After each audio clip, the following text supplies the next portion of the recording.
This year marks the 25th anniversary of the founding of Image Comics, a company that was founded on the idea of creators' rights. The company has had a very interesting history, one that has been chronicled throughout the years all over the internet by people much smarter and even dumber than I am. I don't necessarily want to do that today. What I want to do instead is take a look at how Image was in its first few years and compare it to how it is today, because believe it or not, it's actually pretty different.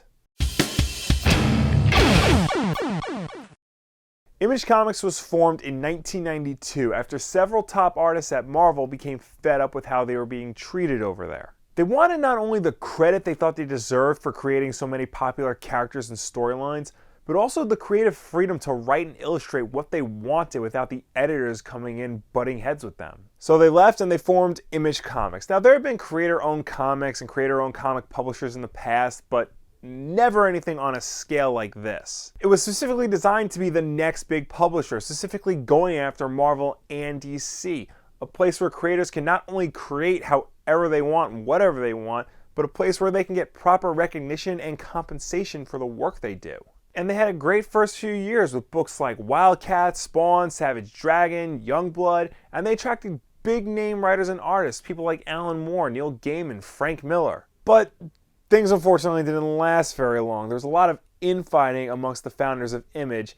That, coupled with the fall of the speculator market, led to a sharp decline towards the end of the 90s. And the Image we have today, while still very much rooted in the idea of creators' rights, is a very different beast from what it was in 1992. The books that Image put out in the beginning, while all very different from each other, still represent a lot of the excesses associated with 90s comics. Which makes sense when you think about it, because the artists who formed Image Comics are the ones credited for popularizing such tropes like ridiculously big guns, or dark and gritty storylines to make your book superficially edgy, or sexy ladies because sexy ladies, and pouches upon pouches upon pouches. Compare that to the Image Comics we have now, and it's a very different animal.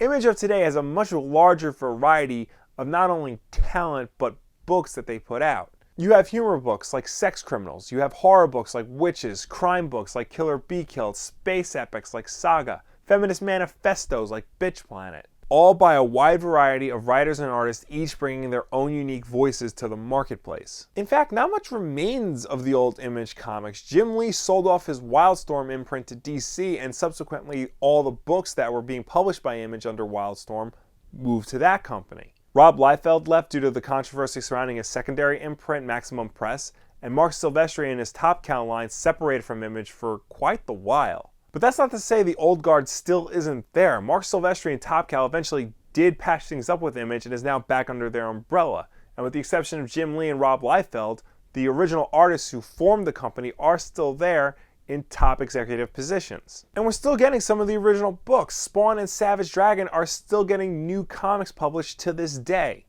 Rob Liefeld keeps threatening to bring back Youngbloods, but I'll believe it when I see it. But if you ask me, the content that was being put out in 1992 was never as important as the idea that was being put out. The idea that there was a place where writers and artists can go to work on whatever the hell they want without an editor telling them they can't, and without a company taking credit for the work they do. It took a while for this idea to get where it is today, granted, but once it got there, it took the industry in the direction I think they intended it to go in the first place. Creators seem to be leaving Marvel and DC in droves, going to work for Image and work on books they've been wanting to work on for a long time. And because of that, I think, Image has been putting out consistently more of the best books each year than any other publisher out there. So thank you to Todd McFarlane, Jim Lee, Eric Larson, Jim Valentino, Marc Silvestri, Rob Liefeld, Chris Claremont, Willis Portasio, Robert Kirkman, and Eric Stevenson. Thank you all for creating and maintaining the most unique and creative voice in all of comics, and for helping to push the industry towards bigger and better things. Happy 25 years. Here's to another 25 and beyond. That was surprisingly hard to remember all those names and rattle them all off like that. What are some of your favorite Image comics of the past 25 years? Do you remember Image's beginnings, and how do you think it compares to where it is today? Let me know down below or anywhere on the internet. My first exposure to Image comics was actually seeing a commercial for the Spawn toy line back when I was in elementary school. Back then I had no idea what it was. I thought it looked cool, but now that I'm an adult, I realized they probably shouldn't have been marketing this towards me at the time. New videos every Tuesday and Wednesday. Wednesday night at 9 Eastern is Wulff Den Live right here on youtube.com/WulffDen. If you miss it, don't worry, you'll catch it again on Thursday. It'll also be in an audio format on iTunes, SoundCloud, and Google Play if you're into that sort of thing. Also, we have a new show called The Backlog where Bob and I go through our old video games and talk about them, regardless of whether or not we've played them. I believe they go up Saturday. Bob's in control of that show. Subscribe to find out when that goes up. As always, like if you like, subscribe if you really like, share this video with a friend. Thank you so much for watching. I will see you next time.